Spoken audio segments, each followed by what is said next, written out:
Hello students, welcome back to online class today. आज का हमारा टॉपिक है biotechnology BSc first year student के पेपर सेकंड की फर्स्ट यूनिट। अगर आप बायोटेक्नोलॉजी स्टूडेंट हो और आप बीएससी फर्स्ट ईयर में हो तो आपके पेपर सेकंड की फर्स्ट यूनिट है। और अगर आप माइक्रोबायोलॉजी स्टूडेंट हो जो बीएससी माइक्रोबायोलॉजी कर रहे हैं फर्स्ट ईयर में, तो उनके पेपर फर्स्ट की फर्स्ट यूनिट है। ठीक है, आप दोनों की सेम यूनिट है तो सेम साथ में चलेंगे।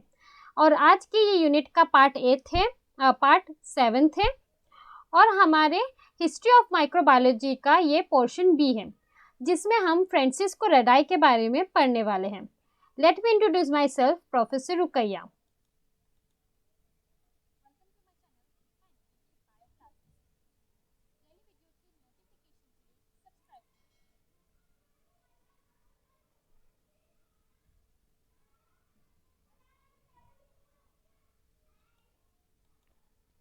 ओके, आपने पिछले वीडियो में मैंने आपको हिस्ट्री ऑफ माइक्रोबायोलॉजी के डिस्कवरी एरा के बारे में बताया था जिसमें हमने रॉबर्ट हुक और एंटोनी वैन ल्यूवेनहॉक के बारे में पढ़ा है।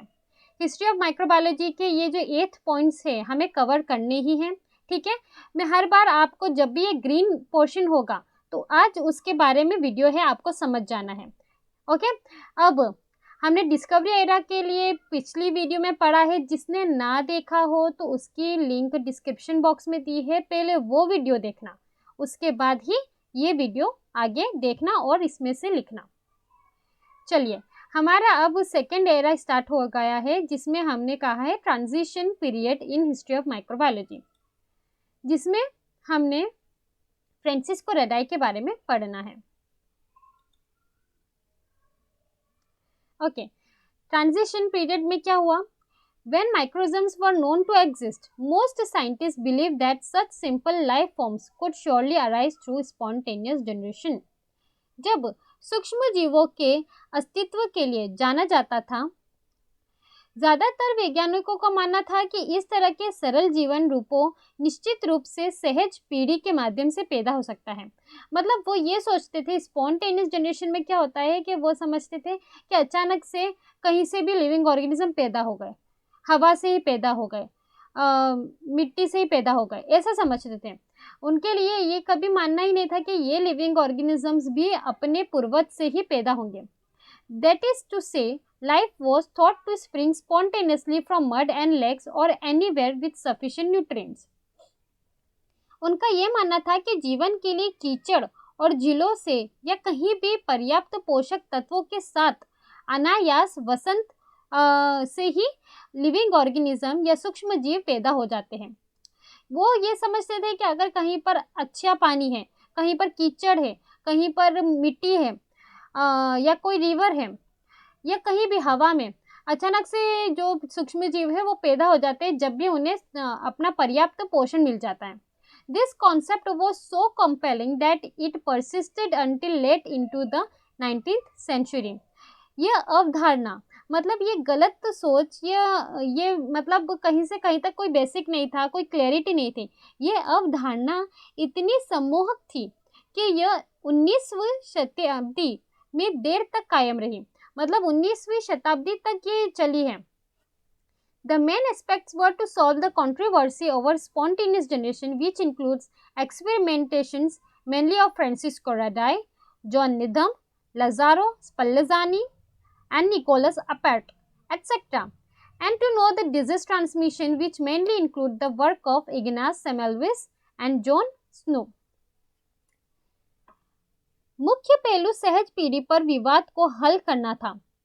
ये जो विवाद चल रहा था उसका मेन पहलू तो यही था कि इसको इसको सॉल्व कर सकें, इसको सुलझाना था।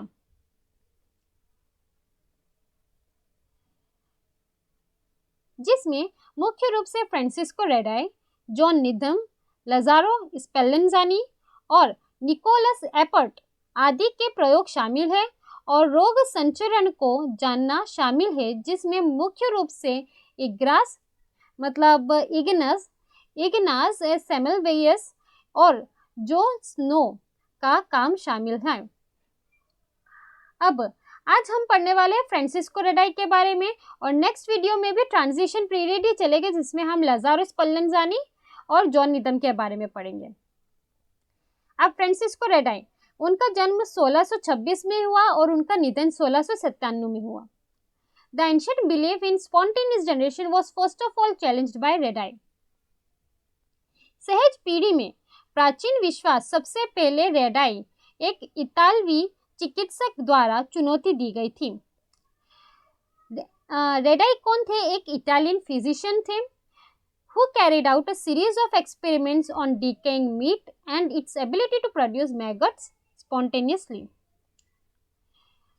जिनसे मांस के क्षय पर प्रयोगों की एक श्रृंखला और अनायास मैगोट्स का उत्पादन करने की क्षमता को अंजाम दिया था।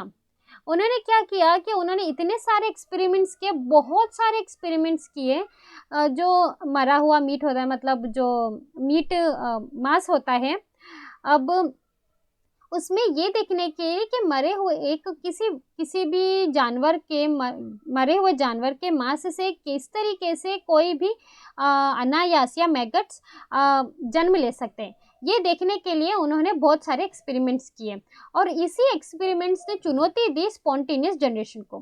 His work to dismiss spontaneous generation, मतलब जो उन्होंने प्रैक्टिकल किया तो उसने डिसमिस कर दिया, खत्म ही कर दिया स्पॉन्टेनियस जनरेशन को। His most famous contribution to science was the meat in a jar experiment which disapproved spontaneous generation. सहज पीढ़ी को खारिज करने के लिए उनका काम विज्ञान के लिए उनका सबसे प्रसिद्ध योगदान एक जार में मांस प्रयोग था, जो सहज पीढ़ी को अस्वीकार कर दिया था।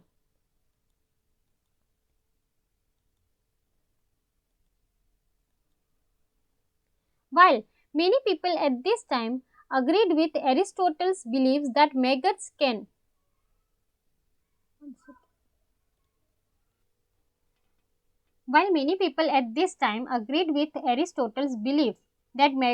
can emerge from dead organic matter from the soil, उस समय कई लोग अरस्तु के इस विश्वास से सहमत थे, मतलब एरिस्टोटल के इस विश्वास से सहमत थे कि मैगोट्स मृत कार्बनिक पदार्थ और मिट्टी से उभर सकते हैं। Redi was able to dismiss this through his research and experiment. Redi ने अपने शोध और प्रयोगों के माध्यम से इसे खारिज करने में सक्षम रहे। उन्होंने इस एक्सपेरिमेंट में ये चीज़ों का इस्तेमाल किया। Using flies, meat jars and cloth, Redi designed a 3-part experiment. उन्होंने मक्खियों, मांस और जार और कपड़े का उपयोग करते हुए रेडाई ने 3 भाग का प्रयोग तैयार किया। ये ऐसे, मतलब उन्होंने क्या क्या चीज़ें ली, एक जार लिया, उसमें मांस डाला, उसमें मक्खियाँ डाली और उसे कपड़े के थ्रू बंद किया, मतलब ऐसे 3 उन्होंने एक्सपेरिमेंट बनाए। First jar was left open with a fresh piece of meat inside. पहले जार को उन्होंने खुला छोड़ दिया जिसमें मांस रखा हुआ था, ताज़ा मांस रखा हुआ था। Another jar tightly sealed with meat inside. दूसरा जो जार था उन्होंने पूरी तरीके से सील कर दिया। दूसरे जार में उन्होंने ताज़ा मांस रखने के बाद पूरी तरीके से सील कर दिया, जबकि तीसरे जार को with cloth sealing the top with meat inside. तीसरे जार में उन्होंने ताज़ा मांस तो रखा लेकिन उसे कवर किया, उसे बंद किया अपने मसलिन जो कहते हैं ना, मलमल के कपड़े के द्वारा उसे बंद कर दिया। Redi was able to have successful results.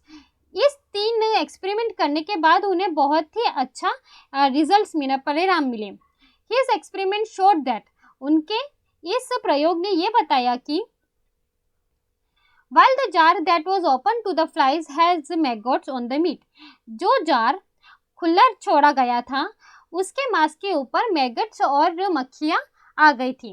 The jar that was covered in cloth has maggots on top of the cloth and was not completely sealed off, और जो जार कपड़ों के द्वारा बांधा गया था उसमें अंदर तो कोई भी, मतलब मास्क के अंदर तो कोई भी फ्लाइज या मैगट्स नहीं गई, लेकिन उस कपड़े के ऊपर मैगट्स और फ्लाइज देखे गए। जबकि जो जार बिल्कुल सील था, जो बिल्कुल ही बंधित था, जिसमें एक भी फ्लाई नहीं गई और ना ही उसके ऊपर कोई मैगट्स या फ्लाइज को देखा गया। This experiment showed that maggots derived from the flies and not the meat itself. इसके द्वारा उन्होंने ये बताया, इस एक्सपेरिमेंट के द्वारा या इस प्रयोग के द्वारा उन्होंने ये बताया, जो मैगट्स होते हैं वह उनका उपज मीट से नहीं होता है, मतलब उनका उपज मांस के द्वारा नहीं होता है, उनका उपज फ्लाइज यानी मक्खियों के द्वारा होता है। After publishing his work, many people were still unsure their beliefs on spontaneous generation. उनके इस प्रयोग को पब्लिश करने के बाद भी कुछ लोग बहुत वक्त तक स्पॉन्टेनियस जनरेशन में बिलीव रखते रहे। उनका विश्वास स्पॉन्टेनियस जनरेशन में ही रहा कि अभी भी मांस के द्वारा ही नए मैगट्स या फ्लाइज या मक्खियाँ का उपज होता है। So it wasn't until many scientists and experiments were done that spontaneous generation was dismissed in 1862 by Louis Pasteur. उनके इतने बेहतरीन एक्सपेरिमेंट के बाद भी कई साइंटिस्ट ने बहुत सारे एक्सपेरिमेंट्स किए, लेकिन ये स्पॉन्टेनियस जनरेशन की का जो मानना था वो चलता ही रहा वहाँ तक जब तक लुइस पेस्टर नहीं आ गए, उन्होंने अपना एक्सपेरिमेंट नहीं किया।